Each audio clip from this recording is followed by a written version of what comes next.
Prince Notimer watched as the line collapsed. He watched as the Grand Coalition army began to run headfirst at him, away from the beasts now tearing them to pieces from behind, with tooth and claw and blade.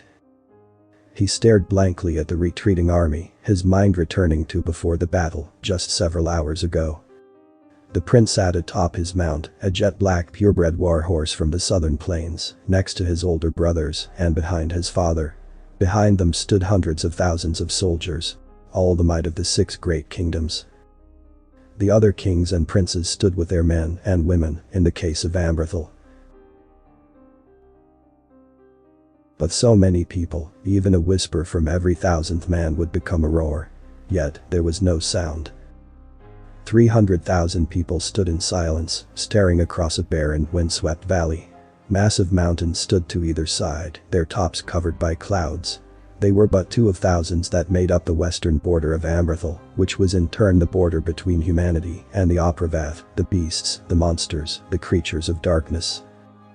Here was the only gap along the entire border. Here, humanity had fought for millennia to keep the Opravath from their lands. No matter how many times the battle was won, or how many monsters they killed, the enemy always returned, between the 100th and the 150th year since the last battle. Always long enough to have replenished their numbers, and yet it seemed, never long enough for humanity to be entirely ready. This time, as so many times before, the great kingdoms of the age set aside their wars and rivalries to come together, lest all be lost. Yet, this time was different, as across the valley sat an army, the likes of which had never been seen before. A roiling mass of creatures, most standing as tall as men, but many being 3, 4, 10 meters tall. Rangers reported that it contained more than 6 million creatures, maybe 7 million. This was unheard of, ridiculous even. In 4,000 years of combat, no more than 1.5 million creatures had ever been gathered, under the leadership of the war chief, known only as the Red Death. His name was still used to frighten children and grown men alike.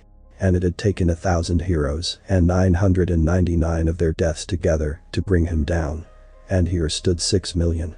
What creature, what demon, could have brought together so many? 300,000 humans stood in silence, looking at their enemy. They saw their deaths. They saw the deaths of all humanity. Then the mass began to move. The Opravath were charging. Out of the silence, a single sound rang out. Notimer looked over and saw that his father had drawn his sword and now sat atop his horse, gleaming blade held above his head. Almost immediately, the world was deafened as the Grand Coalition army drew their blades. No words were spoken, no battle cries raised or speeches given, without a command given. Yet, as one, the army charged forward, staring down death. That was 6 hours ago. 6 hours filled with heroics, with bloody battle. Despite being outnumbered 20 to 1, they did astounding things. Deeds that should have been spoken of for thousands of years, if done on any other day. Yet, flesh could only bear so much. The prince had watched his father die, grabbed from his saddle, and torn to pieces by a monster that towered above them. His brother had led the men in avenging their king, and the beast had been brought low. Yet, he too had died.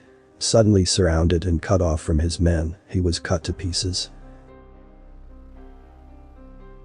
Notimer had watched all 4 of his older brothers die, and had gotten word that similar fates had befallen every other king, prince, and high noble.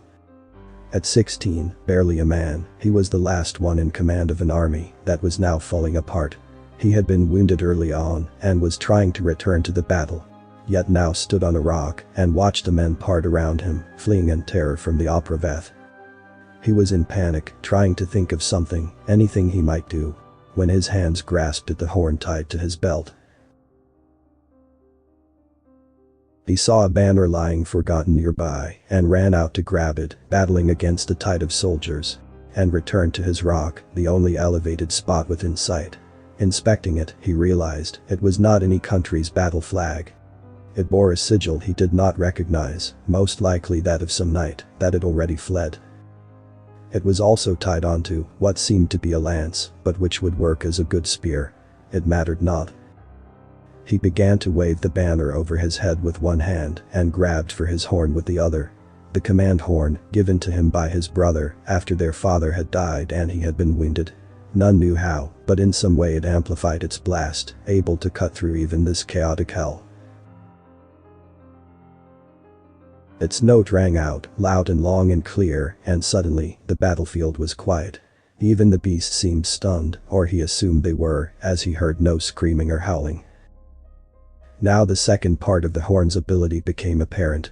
It gave the blower a voice, which could carry for a mile in every direction. More than enough to reach all the soldiers still in the valley.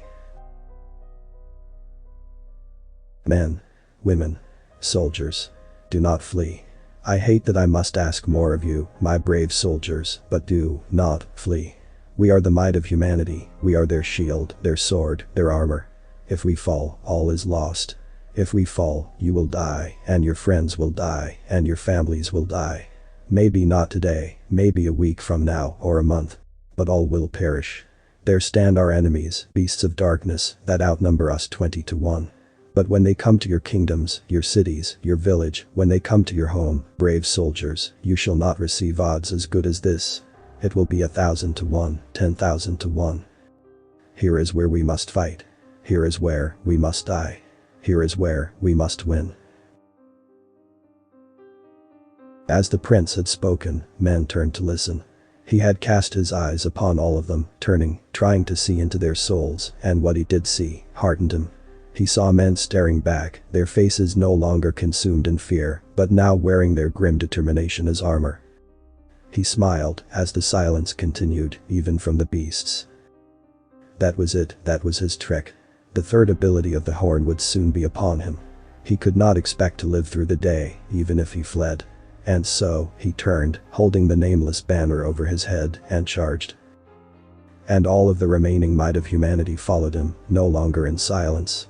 Now they charged with a cry that shook the earth. Master of Ynir, writing in the year 4932 of the Battle of Zekon. The Great Battle, as it is colloquially known, took place 800 years ago today. And so I have been tasked with writing a new report in remembrance of that day. Unfortunately, sources are few regarding this material. No first-hand accounts of the battle were ever recorded. The closest thing we have is the report of Lord Hemdale, who arrived at the battlefield with his 1,000 knights a day late, as they had received the message at the corner of the world a week after the rest of the kingdoms, and had to ride thousands of miles to the battlefield. Hemdale and his men arrived to the battlefield, unsure of what they'd find. Nearby villages and farms were still alive as they passed by, so the Aprovath did not seem to have broken through yet. Their report claims that they could smell the battlefield nearly 6 hours before they came upon it, and what they found was a valley filled with millions of corpses. In Hemdale's words, it was like looking upon the apocalypse. Nowhere could the ground be seen, the valley was so filled with the dead. Many among my men became sick at the sight, only further adding to the smell. Though if their vomit added more than the merest drop to the stench, I do not know.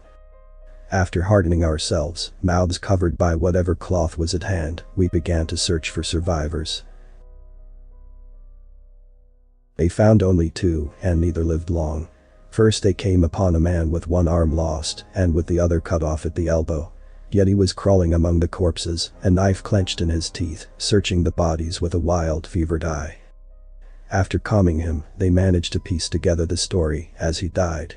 The Aprovath had taken the field, yet so few remained afterward that they fled back into the west. After that man died, they searched for hours for any others. They only came across one other, a beast, lying among a pile of his fellows, with greenish skin and pointed ears. As they approached it, they say its eyes grew wide, and its face contorted in what they could only describe as naked panicking fear. It was wounded gravely, and only whispered one word with its dying breath as it shook and stared into the night's eyes. Zekon. Monsters, in the old language, sometimes overheard spoken by the Aprovath. It has been 800 years since the battle, 800 years since the last invasion. Our rangers have grown bolder over the years, making further forays into the west. Their consensus is that there are many, many Aprovaths still alive across the mountains. Yet any they come across, flee from them, where they used to attack with savage eagerness. My hypothesis on why this is, and why we have not seen any more invasions, is the same as many others. And why there is now a massive statue in that valley, looking west with grim eyes. On that day, 300,000 gave their lives to turn humanity into Zekken. Reshab Zekken. The monsters, which all other monsters fear. The author's name and the link to original text is in the description. Consider tapping the thumbs up and pressing the subscribe button if you enjoyed this video.